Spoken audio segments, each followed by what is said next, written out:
Welcome back to Tale of Wonder. The punch he threw wasn't the one that hurt him the most.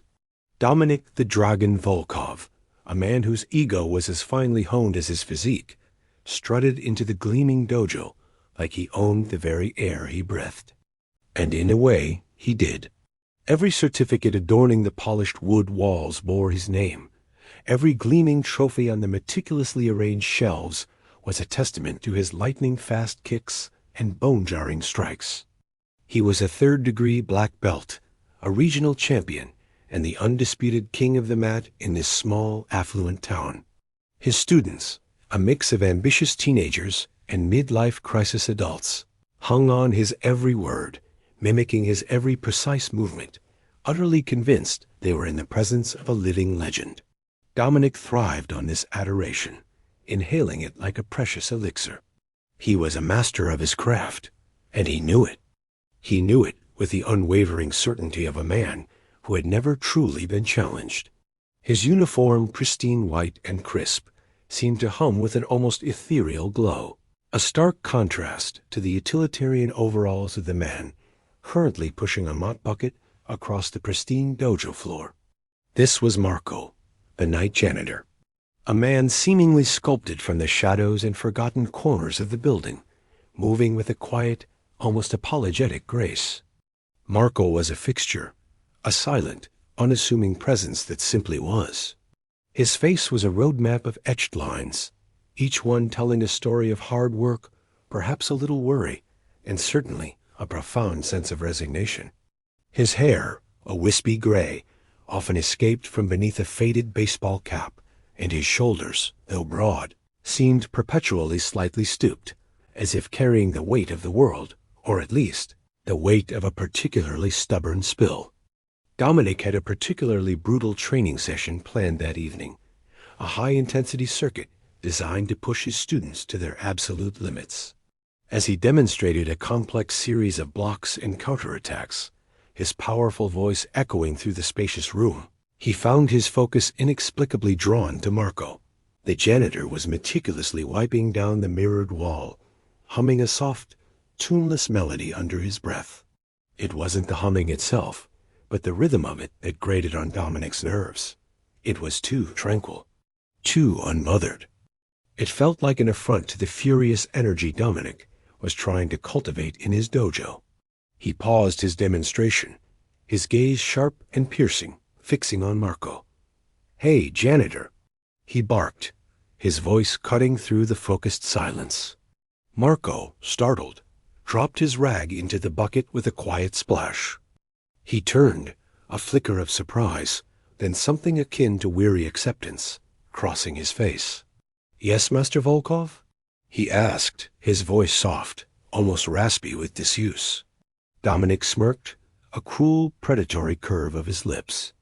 "You know, Marco," he began, his voice dripping with condescension, "you spend a lot of time in here, watching us, day in, day out. You must think you know a thing or two about martial arts, eh?" A nervous titter rippled through the students. They knew this game. Dominic often singled people out, testing their limits, sometimes humiliating them, all in the name of motivation. But a janitor? This was new. This was a spectacle. Marco's eyes, a deep, tired brown, held Dominic's gaze without flinching. "I see what I see, Master Volkov," he replied, his voice still low, devoid of any discernible emotion. "And what exactly do you see, Marco?" Dominic pressed, stepping closer, his stance radiating an almost palpable arrogance. He puffed out his chest, the black belt a stark declaration against his white uniform. "Do you see power? Discipline? The pinnacle of human physical and mental prowess?" He gestured around the dojo, encompassing his students, his trophies, his very being. Marco paused, his gaze sweeping over the room, then settling back on Dominic. A faint, almost imperceptible smile touched the corners of his lips, a smile that held a peculiar mix of sadness and amusement. "I see effort, Master Volkov," he finally said, his voice still gentle, but with an unexpected firmness underlying it. "And dedication." and a great deal of speed. Dominic's smirk widened, twisting into a sneer. Speed, he says. Well, Marco, since you're such an astute observer, perhaps you'd like to try a little speed of your own. He turned to his students. Anyone want to volunteer to spar with our resident martial arts expert? A few snickers escaped. The idea of the stooped janitor, smelling faintly of cleaning solutions, facing off against anyone in the dojo, let alone Dominic himself, was ludicrous. One of the younger, more impressionable students, a lanky teenager named Kevin, stepped forward, eager to impress. I'll go, Master Volkov, he chirped, puffing out his own chest, trying to mimic Dominic's intimidating stance. Dominic waved a dismissive hand. No, Kevin, that won't do. Our esteemed janitor here deserves a proper challenge. Someone of equivalent stature. He paused, letting the implication hang in the air like a noxious gas. Then, with a dramatic flourish, he pointed a finger directly at Marco. No, Marco, you will spar with me. A hush fell over the dojo. The students exchanged wide-eyed glances. This wasn't just a joke anymore. This was unheard of. Marco, the janitor, fighting Dominic, the dragon Volkov? It was like pitting a gentle old lamb against a roaring lion. Everyone knew how this would end. It would be a brutal, swift humiliation. Marco's expression remained unreadable for a long moment. He looked at Dominic, then at the expectant faces of the students, then back at the mop bucket, as if considering whether it might offer a more appealing alternative to the impending disgrace. Finally, he sighed, a sound that seemed to carry the weight of countless unseen burdens. Master Volkov, I am merely the janitor, he said, his voice laced with a quiet plea. I have no training. I am an old man. This is unwise. Dominic let out a booming laugh. Unwise? Or perhaps you're simply scared, Marco? He leaned in, his voice dropping to a theatrical whisper, loud enough for everyone to hear. Come on, old man. Just a little friendly demonstration. Show these young whippersnappers what a true observer can do. He winked at his students, who dutifully chuckled on cue. Marco straightened his shoulders, a subtle shift in his posture that went unnoticed by most. His eyes, however, held a new, sharper glint, a flicker of something that was not fear, not amusement, but rather a deep, profound sadness. He slowly, deliberately removed his faded baseball cap, revealing a shock of thinning gray hair. He then, with a methodical slowness that seemed to stretch time itself, began to untie the knot of his apron. Very well, Master Volkov, Marco said, his voice no longer soft, but resonant like a deeply struck bell. If you insist. But understand this, I do not seek to harm. I merely respond. Dominic, brimming with confidence, merely laughed again. Respond all you like, old man. Let's see that speed you are talking about. He took up a classic karate stance, powerful and coiled, ready to strike. The students held their breath, some subtly pulling out their phones to record the impending spectacle. This was going to be epic. Marco, without any fanfare, simply stood there. His hands hung loosely at his sides, his feet a comfortable distance apart. There was no flashy preparation, no dramatic key AI, no fierce glint in his eye. He simply was. His posture was relaxed, almost casual, yet there was an underlying tension, a stillness that was far more unnerving than Dominic's aggressive display. It was the stillness of a deep lake before a storm, a deceptive calm that hinted at unimaginable power beneath. Dominic, impatient with Marco's lack of theatrics, decided to end this charade quickly.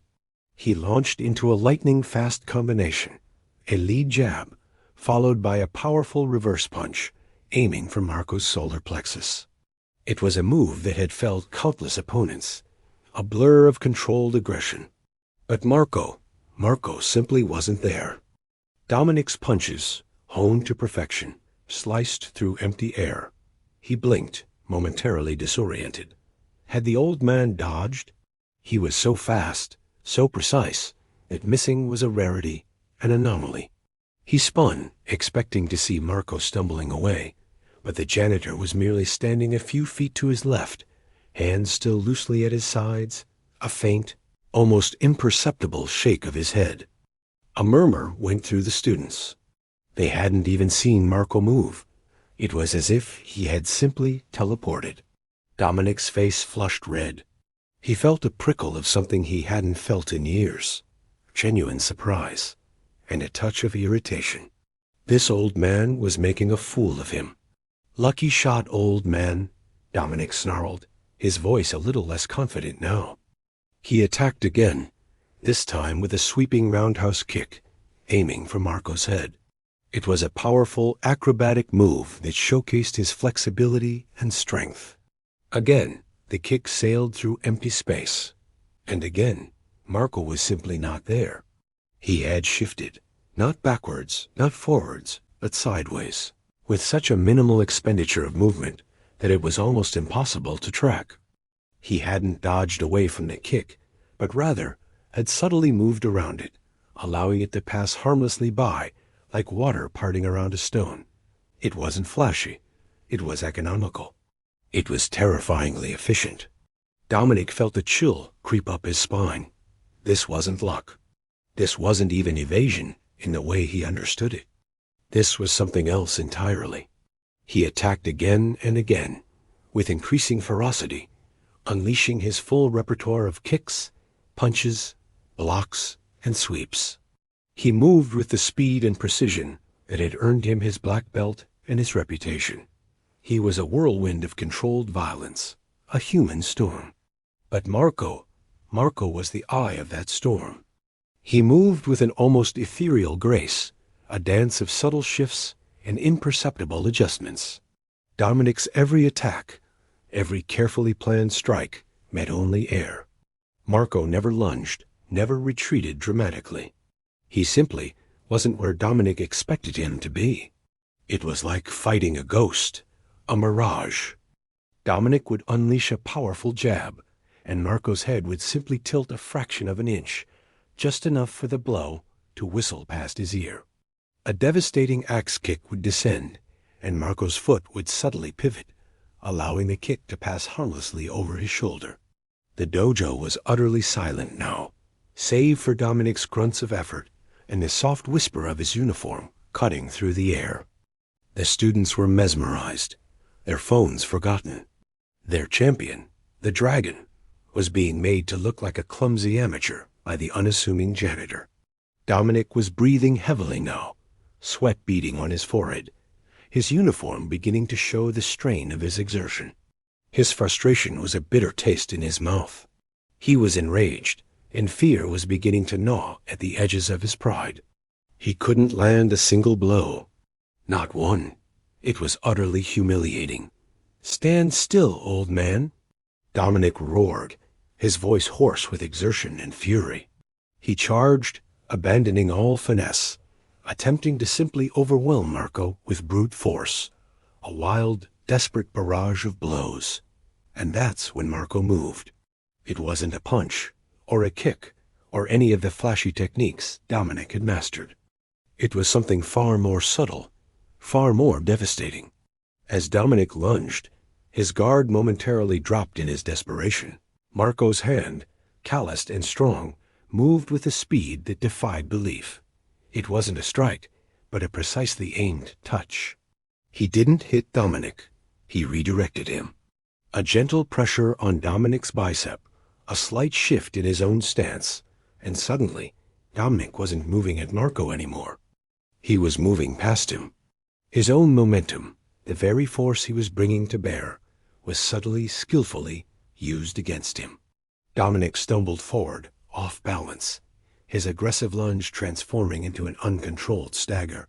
He tried to recover, tried to regain his footing, but his center of gravity was already compromised. And then, Marco's other hand, seemingly appearing from nowhere, rested gently on Dominic's chest. Not a push, not a shove, just a touch. But it was a touch that carried the weight of years, of understanding, of absolute control. The touch was so light, so utterly devoid of aggression, yet it felt like an immovable wall. Dominic, still reeling from the unexpected redirection, hit that unyielding stillness, and suddenly, he wasn't just off balance. He was down. He didn't fall with a dramatic crash. He simply folded. His legs seemed to melt beneath him, and he sank to the pristine dojo floor, landing not with a thud, but with a quiet, almost graceful descent, like a puppet whose strings had been expertly cut. He lay there, sprawled on his back, utterly winded, utterly bewildered, utterly defeated. Not a single punch had been thrown by Marco, not a single kick. Yet Dominic, the mighty dragon, was lying flat on his back, staring up at the ceiling lights, utterly humiliated, utterly defeated. The dojo remained silent for a long moment, the only sound the ragged gasp of Dominic trying to regain his breath. Then, a collective gasp rippled through the students. They stared, wide-eyed, mouths agape, at their fallen master, and then at the unassuming janitor, who stood over him, hands once again loosely at his sides, a faint, almost pitying look on his face. Marco extended a hand to Dominic, a gesture of quiet aid, not triumph. Dominic, his face still crimson with shame and shock, ignored it. He scrambled to his feet, pushing himself up, not with the fluid grace of a martial artist, but with the clumsy, desperate movements of a man who had just been utterly, irrevocably broken.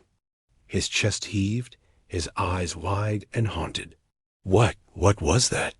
he rasped, his voice barely a whisper. "What did you do?" Marco simply sighed. He picked up his baseball cap from where it had fallen, placing it back on his head, covering the thinning gray hair. "I did nothing, Master Volkov," he said, his voice returning to its soft, almost apologetic tone. "You did it yourself. Your own strength, your own aggression. It became your undoing." The students, still reeling, looked from Dominic's shattered pride to Marco's quiet dignity. They had witnessed something profound, something that defied everything Dominic had taught them about flashy moves and brute force. They had seen true mastery, born not of aggression, but of stillness, of understanding, of a profound connection to the subtle forces of movement and balance. Dominic, however, wasn't listening to wisdom. He was consumed by the fire of his own wounded pride. He had been publicly humiliated, reduced to a trembling mess by a janitor. The thought was unbearable. It clawed at his insides, tearing at his carefully constructed image of himself. He couldn't let this stand. He wouldn't let this stand. "No," he roared, a primal sound of frustration and desperation. "That wasn't a fair fight. You tricked me. You used some kind of cheap trick." He advanced on Marco again, his fists clenched, his eyes wild. He was no longer the controlled martial artist. He was a cornered animal. Marco's gaze remained steady, unwavering. "There are no tricks, Master Volkov, only understanding. Or the lack thereof. I'll show you understanding." Dominic screamed, raising his fist for a wild, uncontrolled swing. But before he could connect, Marco's hand moved again. This time, it was a quicker, firmer movement. A precise, almost imperceptible flick of his wrist. Dominic felt a sharp, sudden pressure on his elbow, a strange, uncomfortable sensation that traveled up his arm. He involuntarily recoiled, his arm going numb for a split second. The wild swing missed by a mile, and he stumbled backward again, clutching his elbow. There was no pain, not exactly, but a profound sense of disorientation, a feeling that his own body had betrayed him. "Enough," Marco said, his voice suddenly sharp, a command that echoed with authority.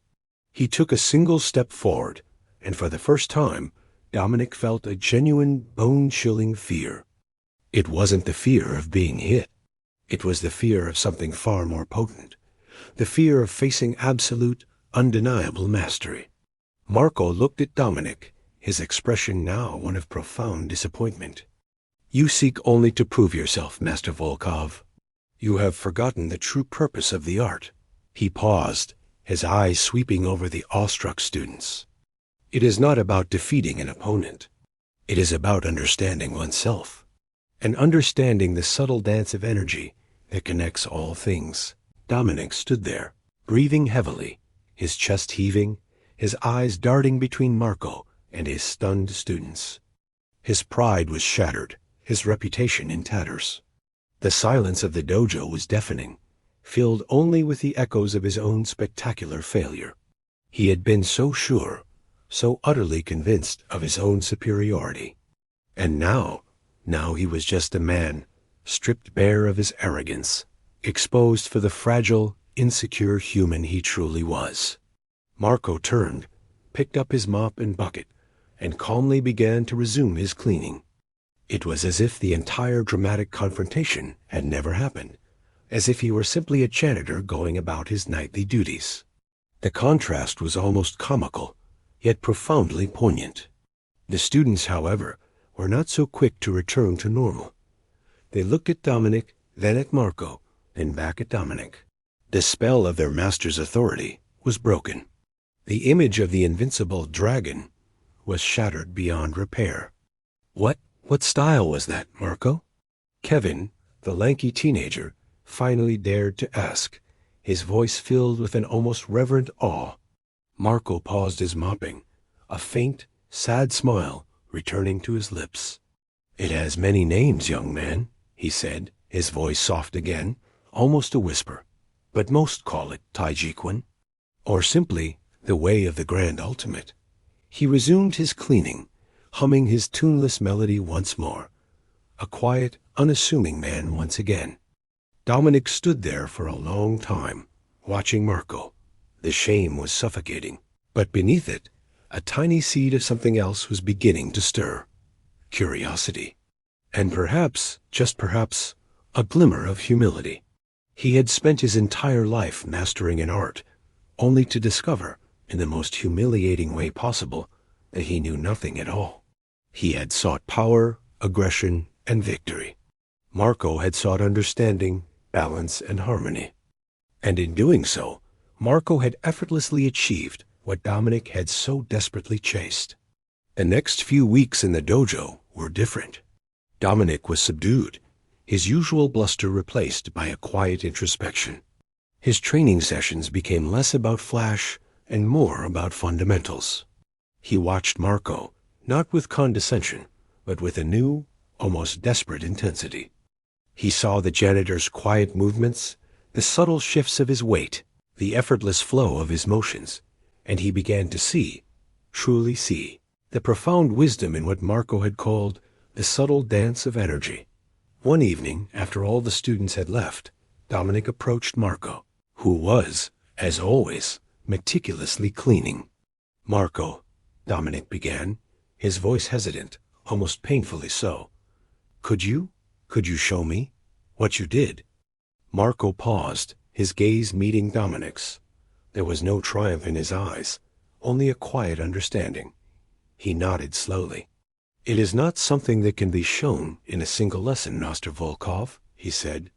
"It is a path, a lifetime of learning.